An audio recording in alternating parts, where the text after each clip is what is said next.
Merci à toi pour ta soif à nouveau, pour ta soif de sa parole, pour ta faim de sa présence.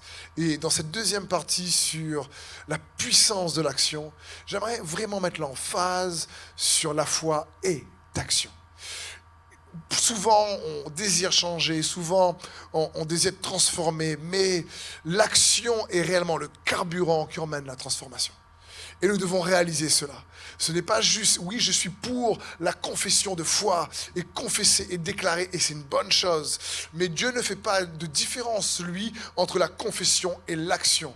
La foi est confession, mais la foi est aussi action. C'est pour ça que Paul dit, la foi suffit en parlant de celui qui confesse de la bouche. Mais que l'apôtre Jacques lui dit, oui, mais la foi sans les œuvres est morte. Parce qu'en réalité, ils ne se sont pas opposés, c'est complémentaire. Et j'ai à nouveau, dans les Écritures ici, illustré cela avec un passage de l'Ancien Testament, avant de reprendre un passage dans le Nouveau Testament, qui nous montre ô combien une action est capable de changer le cours de l'histoire d'une communauté, de l'histoire d'un individu, de l'histoire d'une famille. Certaines actions se dressent comme une stèle devant Dieu. Et nous devons réaliser ça. Là, il y a des actions, l'action de la foi est magnétique, elle est attractive, elle attire le ciel et elle emmène la justice de Dieu dans notre vie. Et c'est bon pour nous de comprendre ça. Nombre 25, verset 6.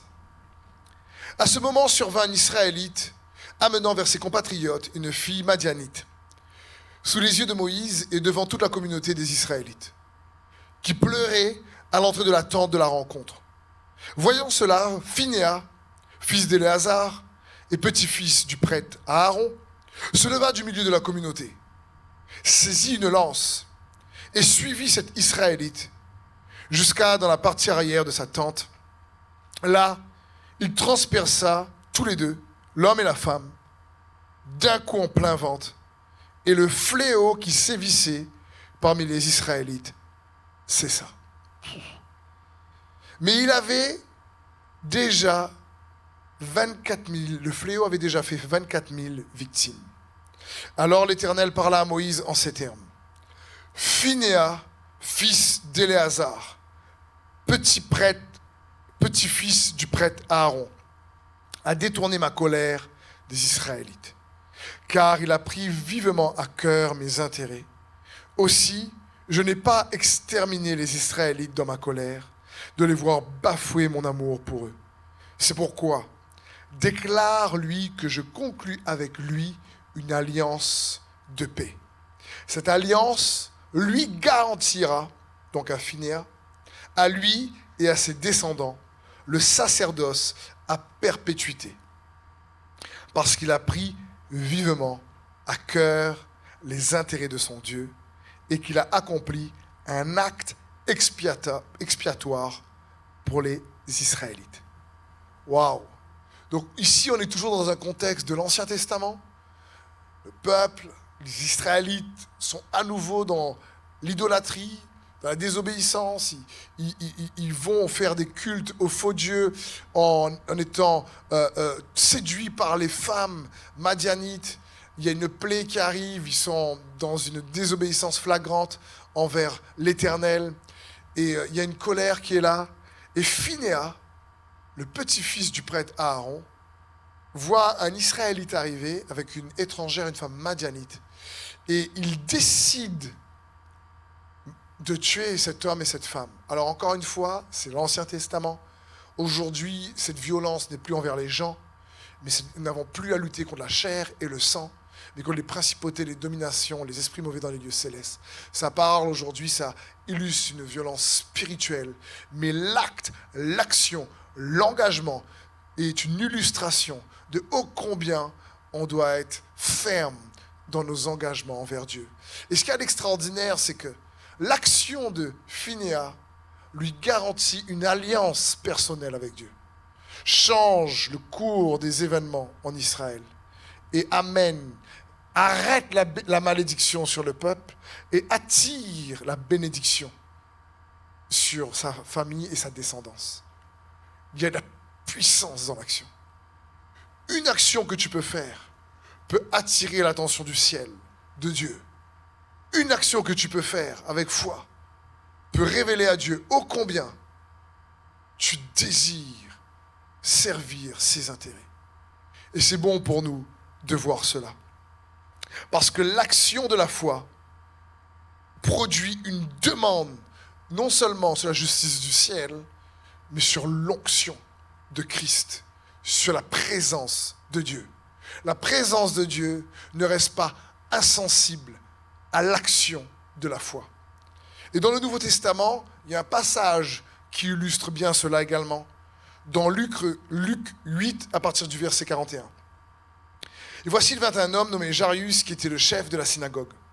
Il se jeta à ses pieds et le supplia d'entrer dans sa maison, parce qu'il avait une fille unique d'environ 12 ans qui se mourait.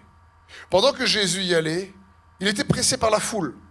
Or, il y avait une femme atteinte d'une perte de sang depuis 12 ans et qui avait dépensé tout son bien pour les médecins, sans qu'aucun n'ait pu la guérir. Elle s'approcha par derrière et toucha le bord du vêtement de Jésus. Au même instant, la perte de sang s'arrêta. Et Jésus dit, qui m'a touché? Comme tous s'en défendaient, Pierre et ceux qui étaient avec lui dirent, Maître, la foule t'entoure et te presse. Et tu dis, qui m'a touché? Mais Jésus répondit, quelqu'un m'a touché, car j'ai connu qu'une force était sortie de moi. La femme, se voyant découverte, vint toute tremblante se jeter à ses pieds et déclara devant tout le peuple pourquoi elle l'avait touchée et comment elle avait été guérie à l'instant. Jésus lui dit, ma fille, ta foi t'a sauvée, va en paix. Mais ce qui est bon pour nous, c'est de comprendre, c'est que Jésus voit la foi en action. C'est son action qui a démontré à Jésus qu'elle avait la foi. Cette femme arrive, elle est, selon les lois de l'Ancien Testament, déclarée comme impure lorsqu'elle perd du sang. Elle ne doit pas s'approcher des autres, encore moins d'être dans une foule et toucher quelqu'un. Mais c'est incroyable. Le courage de la foi en action de cette femme la pousse à enfreindre les règles. Et Jésus se retourne vers elle. La foule le presse et il dit à ses disciples, qui m'a touché? Et là, ses disciples, comme d'habitude, disent, Seigneur, t'es marrant, il y a une foule qui t'entoure, quoi. Tu es un peu bousculé, quoi. Et Jésus insiste, il dit, non, sentez une force sortir de moi. Parce que comme je vous le disais, l'action de la foi crée une demande sur l'onction. L'action de la foi crée une demande sur la présence de Jésus. Et Jésus se tourne vers cette femme, qui en plus avait enfreint les règles, mais il ne parle pas des règles à ce moment-là. Il lui dit, ta foi t'a sauvée. Parce qu'elle avait fait confiance en Jésus. Et qu'elle avait agi parce qu'elle croyait qu'il pouvait faire la différence. La foi est action. Et c'est bon pour nous de comprendre ça. Vous savez, Jésus dit souvent, je ne fais uniquement ce que je vois mon Père faire dans Jean 15, 19. Ce que le Père fait, je le fais pareillement. Mais ici, Jésus n'avait pas vu forcément le Père agir. Il est dans la foule, il marche, il est pressé de toutes parts. Et là, derrière, une femme arrive et touche le bord de son vêtement. Il s'arrête. Et il parle à cette femme qui a été guérie instantanément. Mais là, Jésus n'a pas vu le Père faire ça. Mais comment il sait que c'était le Père qui était à l'œuvre? Parce qu'il dit, je ne fais uniquement ce que je vois mon Père faire. Parce que l'œuvre du Père, nous dit Jésus lui-même dans Jean 6, c'est de croire en Dieu le Père et celui qui l'a envoyé. Alors quand Jésus voit cette foi mise en évidence au travers de cette action, il sait que le Père était à l'œuvre dans cette femme. Et l'œuvre de la foi lui montre que cette femme a touché le bord de son vêtement parce qu'elle était poussée par le Père. Et Jésus répond favorablement. Et c'est bon pour nous de comprendre cette dynamique.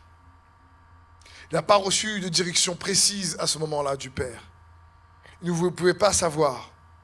Mais Jésus regardait à la foi dans les autres. Et la foi dans les autres se discernait par leur action. L'action de cette femme, l'action de Phinéas, comme on a vu tout à l'heure, dans Nombre. Ça parle d'une action qui est capable de changer le cours des événements, d'arrêter la malédiction. Cette femme souffrait, elle survivait. Mais cette action de la foi a changé le cours de son histoire. Phinéas a changé le cours de l'histoire du peuple.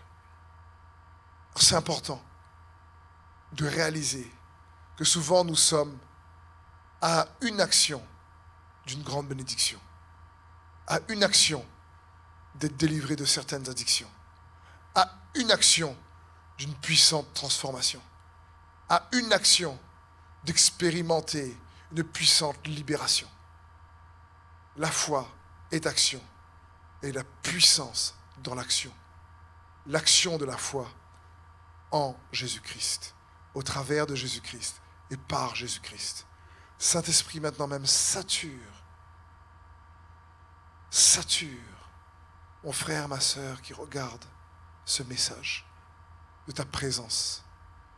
Aide-les, donne-les le courage de passer à l'action, que l'action de la foi soit leur portion et qu'ils profitent de cette opportunité qu'ils ont aujourd'hui pour faire quelque chose qui glorifie ton nom.